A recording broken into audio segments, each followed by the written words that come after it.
Hello दोस्तों, नमस्कार। Helping thinkers के यूट्यूब चैनल में आप सभी का हार्दिक स्वागत है। आज इस वीडियो में हम बात करने वाले हैं एमपीपीएससी प्रीलिम्स एग्जामिनेशन 2022 के कट ऑफ के बारे में। देखिए, आपको पता है कि कल जो है आयोग ने अपनी आंसर की जो है वो जारी कर दी है और आंसर की के बाद में उस आंसर की के हिसाब से देखने के बाद में आखिर कट ऑफ क्या रह सकता है उसके बारे में इस वीडियो में हम चर्चा करेंगे।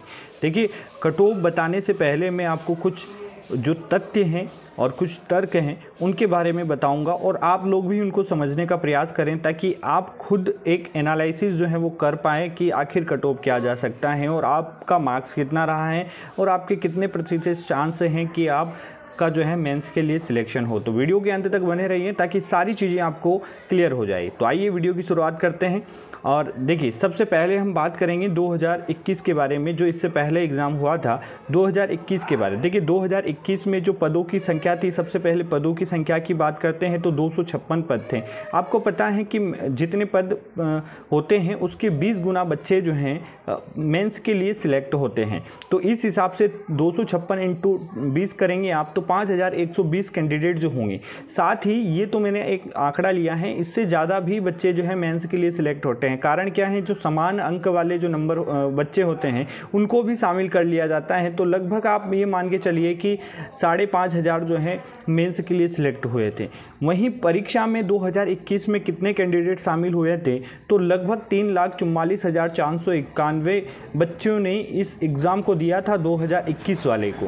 और यहाँ पर पद एक पद पर कितने बच्चे थे या एक पद के लिए कितने बच्चों का कंपटीशन था तो वो आप अगर देखेंगे तो 3,44,491 में अगर आप 256 से डिवाइड करेंगे तो लगभग आपका आंसर निकल कर आएगा 1345। यानी हम ये कह सकते हैं कि 2021 में एक पद के लिए जो कंपटीशन था वो 1345 बच्चे था। इसके साथ में ही अगर 2021 के पेपर की बात करें तो 2021 का पेपर मध्यम स्तर का था।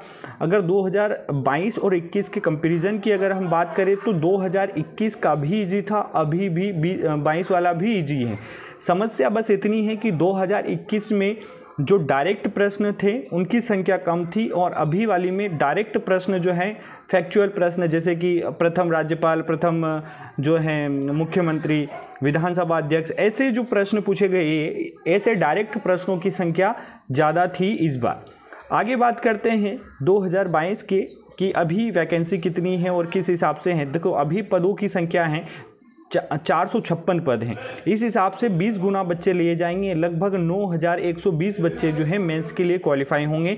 लेकिन इससे भी ज़्यादा हो सकते हैं, 9500 के आसपास आप मान के चलिए कि 9500 बच्चे जो हैं मेंस के लिए सिलेक्ट होंगे, क्योंकि यहाँ पर समान अंक वाले बच्चों को भी अंदर लिया जाता है मेंस के लिए। यहाँ पर परीक्षाओं में सम्मिलित हुए विद्यार्थियों की अगर बात करें तो लगभग यहाँ पर 2,45,000 लोगों ने फॉर्म भरा था। 2,45,000 लोगों ने इस एग्ज़ाम के लिए फॉर्म भरा था और इस बार बहुत सारे बच्चों की अटेंडेंस जो है वो कम देखने को मिली है। लगभग 35 से 40% बच्चे जो हैं इन्होंने इस एग्ज़ाम को नहीं दिया है। तो इस हिसाब से हम माने कि 2 लाख बच्चों ने भी एग्ज़ाम दिया होगा। एक मोटा आंकड़ा, मैं सबसे ज़्यादा मैक्सिमम आंकड़ा ले रहा हूँ कि 2 लाख बच्चों ने इस एग्ज़ाम को दिया होगा। तो यहाँ से 2 लाख बच्चों में आप 456 से डिवाइड करेंगे तो यहाँ पर एक बच्चे के लिए जो कंपटीशन निकल कर आएगा, मतलब 438 बच्चों में एक बच्चा जो है क्वालिफाइड होगा। आप देखिए, 2021 में यही 1345 था, यही 2022 में ये 438 हैं।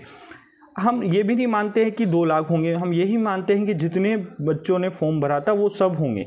तो यहाँ पर 2,45,000 ने जो एग्ज़ाम दिया है, इसमें अगर 456 से आप डिवाइड करेंगे तो भी लगभग आपका 537 जो है निकल कर आएगा। यानी हम ये कह सकते हैं कि 2021 के मुकाबले इस बार बहुत ज़्यादा कंपटीशन जो है वो कम है। पहले 1345 बच्चों पर एक कैंडिडेट जो है वो लिया गया था, यहाँ पर आपका जो कंपटीशन है 537 में है।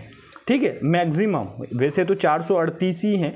और अगर पेपर की बात करें तो देखिए, पेपर 2021-22 का मतलब सेम ही था, केवल बस डिफरेंस ज़्यादा इतना है कि 2022 के प्रश्नों में डायरेक्ट प्रश्नों की संख्या ज़्यादा थी।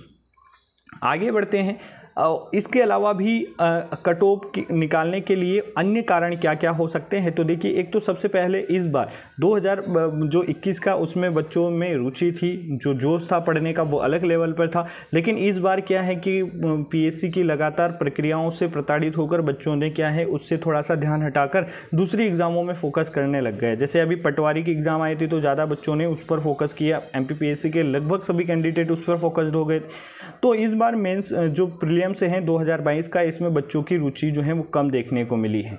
इसमें जो फ्रेशर बच्चे हैं उनका भले ही रुझान थोड़ा सा ज़्यादा रहा है, लेकिन जो 2, 3, 4, 5 साल से तैयारी कर रहे हैं, 3 साल 2 साल से, उनका रुचि जो है इस बार कम देखने को आपको मिली है। पदों की संख्या की अगर बात करें तो पिछले 2021 के मुकाबले 2022 में पदों की संख्या लगभग 200 जो है वो ज़्यादा है, क्योंकि उसमें 256 थी, यहाँ पर लगभग आप देखेंगे 456 के समथिंग है। तो 200 पर डायरेक्ट आपके बढ़ जाते हैं। 200 इंटू 20 करेंगे आप तो कितना होगा दोस्तों, 4000 कैंडिडेट वैसे ही ज़्यादा जा रहे हैं, 4 साढ़े 4 हज़ार। ठीक है, इसके बाद में पटवारी परीक्षा की वजह से बहुत सारों का ध्यान उधर हो गया, तो इसमें बच्चे ध्यान भी नहीं लगा पाए। सबसे बड़ी बात ये भी रही है कि बच्चों का जो है क्योंकि परीक्षा इतनी लंबे समय तक चली हैं पटवारी की, तो इसमें प्रॉपर तरीके से पीएससी का प्रिपरेशन जो है वो रिवीजन जो है वो प्रॉपर तरीके से बच्चा नहीं कर पाया है। प्रॉपर तरीके से उसका जो डेडिकेशन होना चाहिए एमपीपीएससी की ओर, वो इस बार कम देखने को मिला है। सबसे फिर आसान प्रश्नों की संख्या की बात करें तो इस बार आसान प्रश्न जो फैक्चुअल डायरेक्ट प्रश्न थे, उन प्रश्नों की संख्या भी जो है वो ज़्यादा देखने को मिली है। आगे बात करते हैं दोस्तों कि 2021 में 256 पद थे, 20 इंटू करेंगे तो 5120 कैंडिडेट मेंस के लिए लगभग 5,500 आप मान के चलिए 1345 पर कैंडिडेट जो है वहाँ पर कंपटीशन देखने को मिला।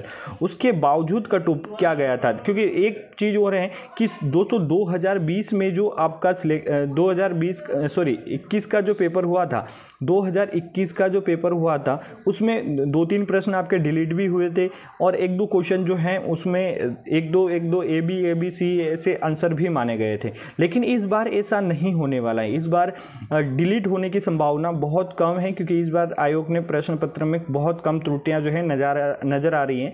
साथ ही अगर बात करें तो 1-2 प्रश्न 2-3 प्रश्न ऐसे हो सकते हैं जिसमें एक से ज़्यादा उत्तर जो है वो हो सकता है, या आयोग अपना आंसर चेंज कर सकता है, वो आपत्ति के बाद देखा जाएगा। ठीक है, अगर 2021 के कट ऑफ की बात करें तो जनरल कैटेगरी मेल और फीमेल दोनों की अगर बात करें तो 154 जो मार्क्स हैं वो कट ऑफ गया था, यानी 77 यहाँ पर जो है जनरल का कट ऑफ गया था।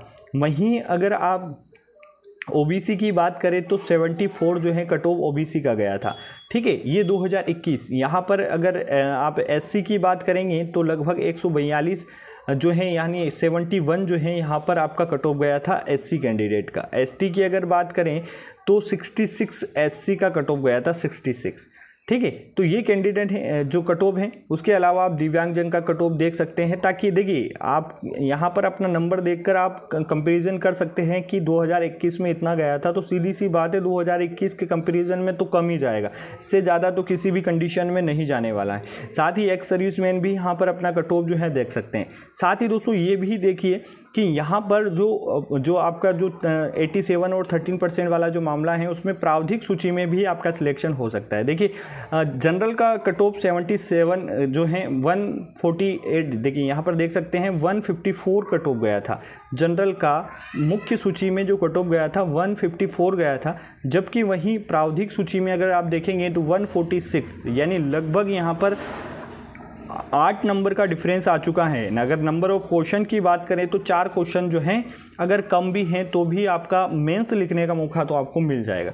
यहीं ओबीसी की बात करें तो ओबीसी में भी आप देखेंगे तो ओबीसी में भी ओबीसी का कट ऑफ 148 है और 148 से यहाँ पर हो गया है 142 हो गया है। लेकिन यहाँ पर भी देखेंगे तो लगभग 6 नंबर यानी नंबर ऑफ क्वेश्चन की बात करें तो 3 क्वेश्चन यहाँ पर भी आपको कट ऑफ कम देखने को मिला है।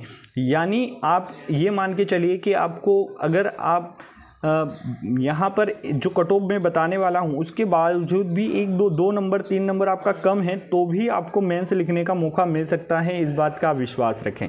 आगे बढ़ते हैं कि आखिर 2022 की कट ऑफ जो है वो क्या जा सकती हैं। तो देखिए सबसे पहले तो ये अनुमानित कट ऑफ हैं, ये जो अभी जितनी भी चीज़ें मैंने बताई हैं उसी के आधार पर ये निकाला गया है। ठीक है। तो यहाँ पर जनरल की कैटेगरी की बात करते हैं तो जनरल कैटेगरी में जो कट ऑफ हैं वो 74 से 77 के बीच में जा सकता है। पिछली बार 77 गया था, तो 77 से किसी भी कंडीशन में ज़्यादा नहीं जा सकता है, इससे कम ही जाएगा। यानी मेरा अनुमान है कि 74 से 77 के बीच में आपका रह सकता है। अगर मार्क्स की बात करें तो 140 से लेकर 154 तक जो है आपका जनरल का कट ऑफ रह सकता है। आगे बात करें ओबीसी और ईडब्ल्यूएस का, पिछली बार भी सेम ही गया था, तो हम ये मानते हैं कि इस बार भी लगभग सेम ही रहेगा। तो नंबर ऑफ क्वेश्चन की बात करें तो 71 से 74 के बीच में अगर आपका क्वेश्चन सही हो रहे हैं तो बिल्कुल आपका जो सिलेक्शन है वो लगभग हो सकता है। ठीक है, आपको मेंस की तैयारी जो है वो करनी चाहिए। मार्क्स की बात करें तो 142 से 148 जो हैं आपके मार्क्स हैं, तो आपका सिलेक्शन इसमें हो सकता है।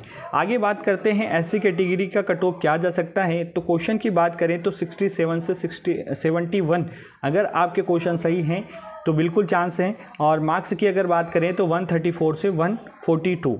अगर एसटी कैटेगरी की बात करें दोस्तों, तो एसटी कैटेगरी का जो कट ऑफ है, आप पिछली कट ऑफ को भी कंपैरिजन करिए। देखिए पिछली बार 66 जो है एसटी का कट ऑफ गया था, तो मैं उससे कम ही मान रहा हूँ कि 63 से लेकर 66 जो है कट ऑफ जा सकता है।